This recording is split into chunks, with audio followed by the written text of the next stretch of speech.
Washington State had a successful season under Jake Dickert in really his first year of head coaching, and now they're looking to take a step forward. Now, will that mean competing for a Pac-12 championship?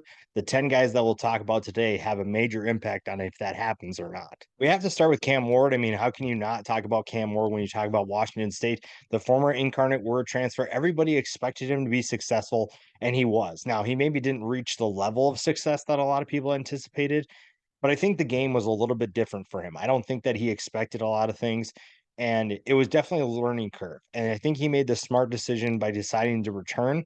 But he is someone who could have a monster year if he's able to find a new go-to wide receiver or a good wide receiver core. And the guys we'll talk about today definitely fit that description.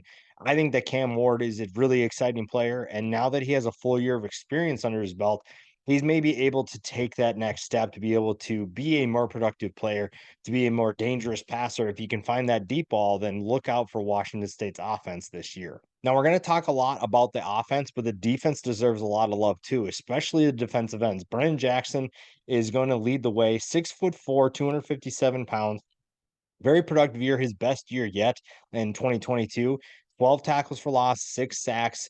I really like the explosiveness he shows around the edge, and his partner, who we'll talk about in a little bit, does the exact same. It's more of those party in the backfield, see who can get to the quarterback first. And Jackson is one of those guys that's going to give offensive tackles plenty of trouble, and that's going to be huge for a team who I think that will have a good defense in 2023, even though they lose some talent. I think this is a very good, especially defensive line, especially at the defensive end position, that's going to carry this defense, and maybe that's enough to give this rest of this group enough plays to slow teams down. And Brennan Jackson is someone who you definitely have to keep an eye on. We talked about his partner Ron Stone Jr., another player who has that explosive ability to get around the edge. Not the most productive season from him, but that was because he had a good year in 2021. So you're going to get a lot more attention, which opens things up for Brennan Jackson. But I think that Ron Stone is one of those players you still have to keep an eye on. He is still someone that you must know where he is at all times, and teams will do that. They're going to know who these two are. They know that their tackles are in for potentially a long day if they don't play their best. And that's what's really exciting about this defense. This tandem they have at defensive end is going to make a major impact. And you don't have to do a ton when you have guys like this up front, but you still have to make plays. And if these two are commanding extra attention, it's going to leave favorable matchups for everybody else. Now we'll go back to the offense, and a player that goes really under the radar is NAKIA Watson, the running back at 6 foot, 216 pounds. Doesn't get a ton of love just because of the nature of the offense. They want to spread the ball out. They want to throw the ball as many times as possible. And guys at the running back position are simply just naturally going to fall under the radar. And you look at last year, 5.3 yards per carry. I mean, he does take advantage of what teams are doing against them, which is they're leaving light boxes. They're not exactly loading things up to stop the run, and that opens up lots of running lanes for Watson. If he's able to be just as efficient as he was, or even more than last year, then this offense is probably going to reach new heights. Now, a player that everybody is going crazy over right now is DT Sheffield. The JUCO transfer had a big spring, showed his explosiveness, and that's something that people are going to keep an eye on. You look at what he did in his 2 years at JUCO, it's easy to see why. Now, at the same time, you look at this offense, it could be loaded, honestly. When you look at the talent that they have coming in via the transfer portal, and you add Sheffield to that mix as well, this is a group that could help Cam Ward immensely, put him into that first round conversation of the 2024 NFL draft. And that's really exciting. I think that there's so much potential with this offense. It's just a matter of getting everybody in place, finding chemistry with the quarterback and the wide receivers, and making sure everybody understands the timing of routes and getting guys like DT Sheffield open as much as possible. Another player who I really like coming in from the transfer portal from Fresno State is Josh Kelly, another wide receiver who last year didn't have the most productive season, didn't play in a ton of games, still averaged 17.3 yards per catch, but this is a guy who's been productive for Fresno State in the past, and I really like what he brings to Washington State. Fresno State did a lot of good things with him, and now he gets to show that he can do that at the Power 5 level. Again, this is a group that could be really dangerous. This is a wide receiver group that's going to make Cam Ward a lot better, and you have experience. It's not like these guys had one okay year or one, like, even if last year, if you look at Josh Kelly, what he did last year was the only season that he played, then maybe you have more skepticism, maybe more concerns. But the fact that a lot of these guys have played multiple seasons means that they know what it takes to be successful. Kyle Williams is another one of those guys coming in from UNLV, maybe not in the best offense to exploit an explosive playmaker like he was.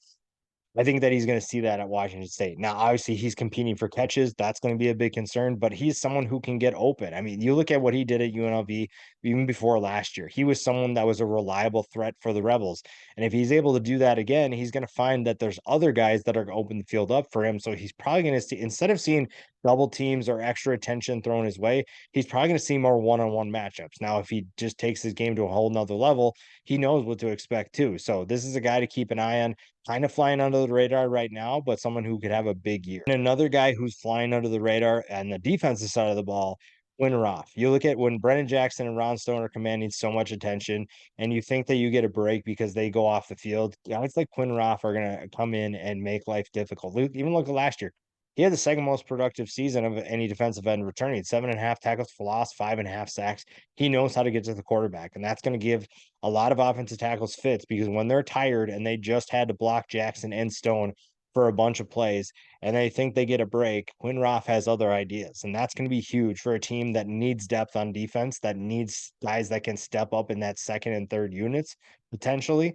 This is a guy that you need to keep an eye on. He'll probably mix in with the ones. I think that he'll see him in that rotation, and that's huge for a defense that's looking to help this offense as much as possible. Then we go to the secondary. CHAU Smith-Wade is someone who's going to lead the defensive secondary, the backside of that defense. And it's, again, I think having the defensive front that they have is huge. It makes life easy for the corners that have to cover for less time. You know that you have only a select amount of time to cover your guy downfield, be able to make plays. And it still helps having returning experience like this. Again, this is probably maybe the concern of this group is what does the secondary do and what are they able to do in terms of competing and slowing guys down? Because when you look at some of these offenses, you look at USC, you look at Washington, these are teams that give Washington State a lot of trouble and you're going to face them. It's just a matter of how do you slow them down? And they have what it takes up front. But the question is, can guys like Smith Wade do the same on the back end? And then the final guy we'll talk about today is Isaiah Hamilton, another wide receiver, the San Jose State transfer. Again, just like Josh Kelly, not the most productive year last year, but still pretty impressive. 11 catches for 228 yards. That's 20.7 yards per catch and 2 touchdowns. For his career, very productive. Over 1,500 yards in his career, 10 touchdowns. So it's not like he just did it for 1 year.